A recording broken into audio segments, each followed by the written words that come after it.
Welcome guys my YouTube channel Sudesh Kumari. Guys आज हम प्राचीन हिस्ट्री के बारे में पढ़ने जा रहे हैं। प्राचीन हिस्ट्री में हम सबसे पहले आज जिसको पढ़ेंगे उसको प्राक या प्रागैतिहासिक काल कहा जाता है। गाइस जैसे आपको पता है कि प्रागैतिहासिक काल को पूरा पाषाण काल भी कहा जाता है। पूरा पाषाण काल को 3 खंडों में विभाजित किया गया है। सबसे पहले आपका पूरा पाषाण काल, दूसरे में आपका मध्य पाषाण काल, फिर आता है आपका उच्च पाषाण काल।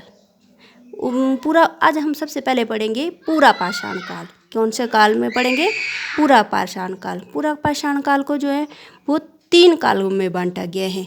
इसको भी हम 3 कालों में बांटते हैं, जैसे निम्न पूरा पाषाण काल, मध्यम पाषाण काल और उच्च पाषाण काल, पूरा पाषाण काल। ठीक है, सबसे पहले हम पढ़ेंगे पूरा पाषाण काल। ठीक है, जिसको हम आखेटक या खाद्य संग्रह युग भी कहा जाता है। क्या कहा जाता है? आखेटक या खाद्य संग्राहक युग भी कहा जाता है। कहा जाता है कि जब मानव का धरती पे मानव धरती पे पैदा हुआ था, उसके साथ जो जानवर हमारे साथ पैदा हुए थे वो थे गाय, हाथी और घोड़ा। कहा जाता है मानव के उद्भव के साथ ही गाय, हाथी और घोड़ा का भी उद्भव हो चुका था। इसको जो हमारा पूरा पाषाण काल है उसको अति नूतन प्लीस्टोसीन युग भी कहा जाता है। क्या कहा जाता है? अति नूतन प्लीस्टोसीन युग। ठीक है, हमारा जो इंडिया है उसमें जो हमारा महाराष्ट्र है, महाराष्ट्र में जो बोरी नाम का एक स्थान है, वहाँ पे हमें सबसे प्राचीन विश्लेषण से पता चला है कि जो सबसे प्राचीन चीज़ें मिली हैं वो मिली हैं वो 14 लाख वर्ष पूर्व मानी जाती है। मतलब जो भी बोरी नाम का स्थान है हमारा वो महाराष्ट्र है, सबसे पुरानी चीज़ें वो उसमें मिली हैं बोरी नामक स्थान पे। और वो हैं जो सारी चीज़ें हैं वो हैं 14 लाख वर्ष पुरानी। देख लो, तो भारत में कहा जाता है भारत में आदि मानव पत्थर के अनंगड़ और अपरिष्ट औजारों का प्रयोग करता था। ये काल आखेटक या खाद्य संग्रह कार्य का काल कहा जाता था। इस काल को आखेटक इसलिए कहा जाता है क्योंकि इसमें मानव क्या करता था? शिकार वगैरह करते थे और उनका काम था भी शिकार करना और खाद्य अपने खाने के लिए चीज़ें इकट्ठा करना।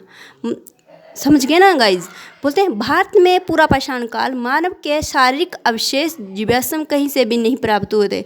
मतलब भारत हमारा राज्य है उसमें पूरा पाषाण काल, मैंने बताया ना कि पाषाण काल को भी 3 कालों में बांटा गया। उसमें जो सबसे पहला कालखंड है वो है पूरा पाषाण काल। पूरा पाषाण काल में मानव से रिलेटिव शारीरिक अवशेष एक भी नहीं मिले हैं। मतलब मानव रिलेटिव जैसे आप हस्त हो गए, मतलब हमारे इंडिया में कोई भी ऐसा अवशेष नहीं मिला है जो मानव से रिलेटिव है। अब मैंने बताया कि आपको पूरा पाषाण काल को हम 3 कालों में बांटते हैं, निम्न पूरा पाषाण काल, मध्य पूरा पाषाण काल और उच्च पूरा पाषाण काल। सबसे पहले गाइज हम पढ़ेंगे निम्न पूरा पाषाण काल। किसके बारे में? निम्न पूरा पाषाण काल। कहा जाता है कि ये काल जो है वो 5 लाख ईसा पूर्व से 50,000 ईसा पूर्व तक था। मतलब ये जो कालखंड था वो 5 लाख से लेके 50,000 ईसा पूर्व तक इसका जो है समय रहा है। इस काल में मानव मूलतः क्वार्टरजाइट पत्थर का प्रयोग करते था। तो सबसे पहली विशेषता तो इसकी इस काल की ये हो गई निम्न पूरा पाषाण काल में कि इसके जो मानव पत्थरों का उस समय अस्त्र शस्त्र तो हो गए नहीं, मानव जो था वो पत्थर लेता था उन्हीं से ही शिकार करता था। और जो पत्थर का वो यूज़ करता था उसको कौन से नाम संज्ञा दिए गई है? क्वार्टरजाइट पत्थर। तो सबसे पहली विशेषता ये हो गई कि निम्न पूर्व पाषाण काल में मानव कौन से पत्थर का यूज़ करता था? तो उसको कहा जाएगा क्वार्टरजाइट के पत्थर। कौन से पत्थर कहा जाएगा गाइज? क्वार्टरजाइट के पत्थर। आगे ये तो इसकी विशेषता हो गई, लेकिन इसके पत्थरों को भी हम मतलब इसके जो पत्थर औजार मिले हैं उनको भी हम 2 भागों में विभाजित करेंगे। कितने भागों में गाइज? 2 भागों में विभाजित करेंगे। ठीक है, सबसे पहला जो है उसको बोलेंगे चॉपर चापिंग या पेवुल संस्कृति। इस संस्कृति से संबंधित उपकरण हमें सबसे प्रथम मिले थे पंजाब की सोहन नदी घाटी के से प्राप्त हुए थे। इसी कारण इस काल को क्या कहा गया है? सोहन संस्कृति का नाम भी दिया गया है, क्योंकि जो यहाँ से औजार या पत्थर मिले थे वो मिले थे पंजाब राज्य हमारा पता है ना, वहाँ के सोहन नदी घाटी थे, इसलिए सोहन के नाम पे इस संस्कृति को हमने सोहन संस्कृति से नाम जाना जाता है। और पहला तो मैंने बता दिया कि इसके औजारों को 2 भागों में विभाजित किया गया है। पहला तो है चॉपर चॉपिंग और दूसरा है हैंड एक्स संस्कृति। हैंड एक्स संस्कृति में जो सबसे प्रथम उपकरण मिला था वो मिला है मद्रास जो चेन्नई में पड़ता है। केस्मिक बादमदुराई और अतिपरकम जो से प्राप्त हुए हैं, इसी कारण मद्रास से प्राप्त हुए, इसी कारण संस्कृत को मद्रास संस्कृत भी कहा जाता है। गाइस पता लगा ना। सबसे पहले इसकी विशेषता हो जी, इसके जो पत्थरों को क्या कहा जाता था, जिस हमारे इस युग के जो पूरा पाषाण काल, निम्न पूरा पाषाण काल के जो औजार थे उनको कहा जाता है, पत्थर जो मिले थे उनको कहा जाता था क्वार्टरजाइट के पत्थर। ठीक है, क्वार्टरजाइट के पत्थर। अब इनके जो पत्थरों को इनको भी 2 भागों में विभाजित कर दिया गया है। पहला तो आपका है चॉपर चॉपिंग का, दूसरा है हैंड एक्स संस्कृति। ठीक है, फिर चॉपर चॉपिंग जो है उसको सोहन संस्कृति भी कहा जाता है, और हैंड एक्स संस्कृति को मद्रास संस्कृति भी कहा जाता है गाइस। ठीक है, उसके बाद बोलते हैं वैसे तो आग का आविष्कार नवपाषाण काल में हुआ है, लेकिन लेखकों के अनुसार सबसे पहले आग का जो प्रयोग किया गया था सबसे पहले चीन के चांगजू कोनचियन गुफा से प्राप्त होता है, जो हमें निम्न पूरा पाषाण काल से ही प्राप्त हो गए थे। लेकिन इस समय आग का प्रयोग नियमित नहीं होता था। अब नियमित रूप से जो किया गया था गाइस वो गया था नवपाषाण काल में, इसीलिए इस काल में आग का बताया नहीं गया कि आग का आविष्कार इस काल में हुआ है। आग का आविष्कार हो गया था इस काल में भी, जो चीन के एक स्थान से हमें प्राप्त हुआ ना, लेकिन गाइस वो नियमित रूप से मतलब कंटिन्यू लोग जो थे आग नहीं जलाते थे, इसलिए इस काल को हम आग का आविष्कार का काल नहीं बोल सकते। सर्वप्रथम बोलते हैं हैंड एक्स जो हमें मिली है वो रॉबर्ट ब्रूस फूट अंग्रेजी वैज्ञानिक था। उसने 1863 ईस्वी में मद्रास के पास पलम्बरम नामक स्थान से प्रथम हैंड एक्स प्राप्त कर लिया था। तो ये भी एक क्वेश्चन बनता है कि सबसे पहले हैंड एक्स किसने प्राप्त किया था, तो ये किसने प्राप्त किया था, रॉबर्ट ब्रूस ने। और कितना टाइम, उसका टाइम पीरियड भी पूछा जा सकता है, तो इसका टाइम पीरियड रहा है 1863 ईस्वी में। और कहाँ पे प्राप्त हुआ है, मद्रास में। ठीक है, जो हमारी हैंड एक्स संस्कृति है, यहाँ पे भी हम पढ़ा ना, हैंड एक्स संस्कृति में मद्रास से प्राप्त हुई है। तो हैंड एक्स तो संस्कृत प्राप्त हुई है, लेकिन ये किसने सबसे पहले इसकी खोज की थी, रॉबर्ट ब्रूस फुट ने, और 1863 ईस्वी में। इसको हम मद्रास संस्कृति भी कहते हैं। ठीक है गाइस, आगे गाइस देखो, आरंभिक पूरा पाषाणकालीन औजार उत्तर प्रदेश के मिर्जापुर जिले के में बेल नदी घाटी में पाए गए हैं। ठीक है, ये तो हो गया ना। इसके बाद हम डायरेक्ट यहाँ पे आते हैं। अब हमने पढ़ा निम्न पूरा पाषाण काल, अब पढ़ते हैं गाइस मध्य पूरा पाषाण काल। निम्न पूरा पाषाण काल का जो टाइम पीरियड था वो था आपका 5 लाख से लेके 50,000 तक। ठीक है, ईस्वी पूर्व तक। अब हमारा आ गया मध्य पूरा पाषाण काल। मध्य पूरा पाषाण काल का जो टाइम पीरियड रहा है हमारा वो है 50,000 ईस्वी से लेके 40,000 ईसा पूर्व तक। ठीक है, इसमें जो है जैसे वहाँ पे क्वार्टरजाइट के पत्थर का यूज़ हुआ है, यहाँ पे जो इस संस्कृति में जो है जैसर और चटफिल्ट आदि पत्थर का प्रयोग किया है। तो इसमें ये इंपॉर्टेंट क्वेश्चन बन गया कि सबसे निम्न पूरा पाषाण काल में क्वार्टरजाइट का पत्थर हुआ था यूज़, और इस संस्कृति में जैसपर, चट या फिल्ट आदि पत्थर का उपयोग हुआ है। फल को पकड़ने की प्रधानता के कारण इस काल को फलक संस्कृति भी कहा जाता है। तो ठीक है गाइज, एक क्वेश्चन ये भी बन रहा है कि फल संस्कृति को किसको कहा जाता है, तो फलक जो संस्कृति का विकास हुआ है वो हुआ है हमारा मध्य पूरा पाषाण काल में, जिसका टाइम पीरियड रहा है हमारा 50,000 ईसा पूर्व से 40,000 ईसा पूर्व तक। और जो हमारा निम्न पूरा पाषाण काल था उसका टाइम पीरियड था आपका 5 लाख ईसा पूर्व से लेके 50,000 ईसा पूर्व तक। इससे आगे ये देखो, इस संस्कृति को क्या कहा जाता है, फलक संस्कृति। तो मध्य पूरा पाषाण संस्कृति को हम फलक संस्कृति भी कहते हैं।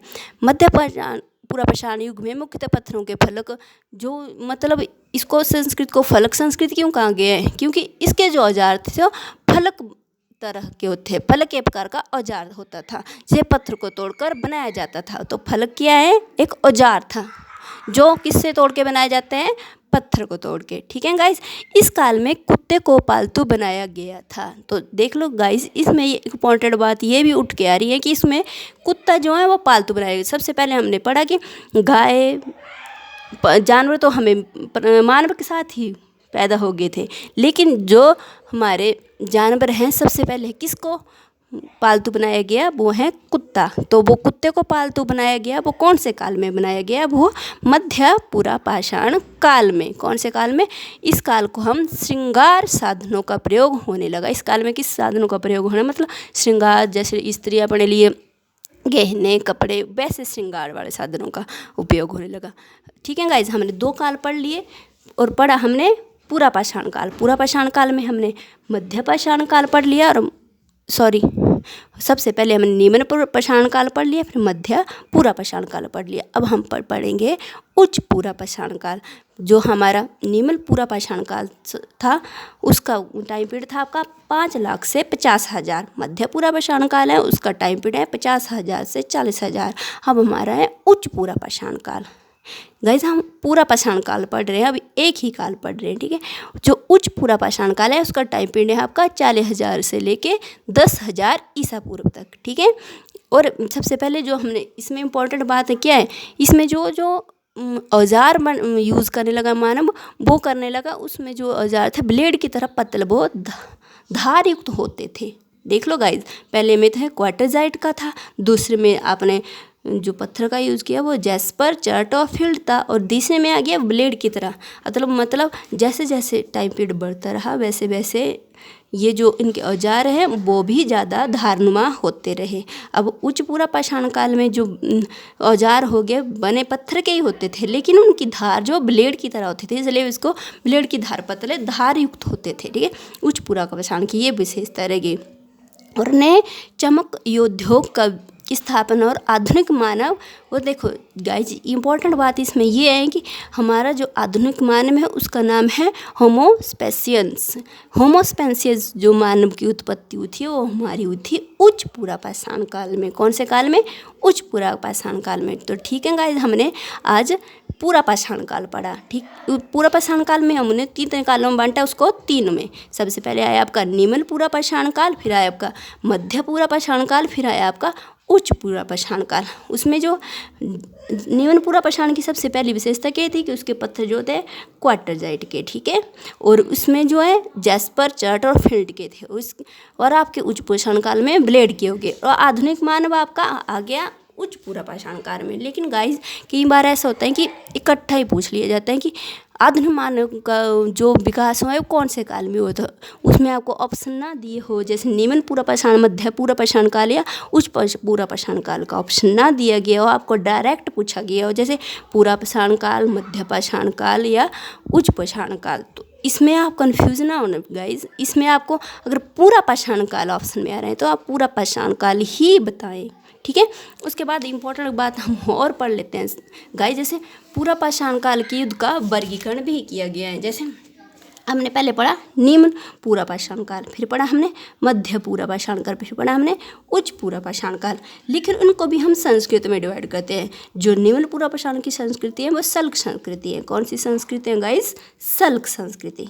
मध्य पाषाण काल की है वो है फल्क संस्कृति, और उच्च पूरा पाषाण काल की है वो सल्क और फल्क संस्कृति दोनों है।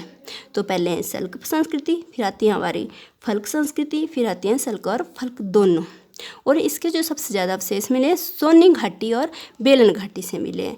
जो निम्न पूरा पाषाण काल है उसके जो अवशेष मिले सोनी घाटी और बेलन घाटी। सोनी घाटी जो पड़ती है वो सोन घाटी पाकिस्तान में है, और बेलन घाटी वो मिर्ज़ापुर में है। ठीक है गाइज, उसके बाद आप पढ़ते हैं मध्य पूरा पाषाण, जिसको फलक संस्कृति भी कहा जाता है। इसको भी इसके जो अवशेष मिले हैं वो सोन घाटी, बेलन घाटी, नर्मदा घाटी और तुंगभद्रा घाटी में मिले, इसके अवशेष मिले। उसके बाद गाइस हम पढ़ेंगे पूरा पाषाण काल, सल्क फलक और संस्कृति। इसको क्या कहा गया है? सल्क फलक संस्कृति। इसके जो अवशेष मिले हैं, इसके अवशेष सबसे ज़्यादा मिले हैं उच्च पूरा पाषाण काल के। बेलन घाटी हो गया, छोटा नागपुर पठार हो गया, मध्य भारत हो गया, गुजरात हो गया, महाराष्ट्र हो गया और कर्नाटका और आंध्र प्रदेश।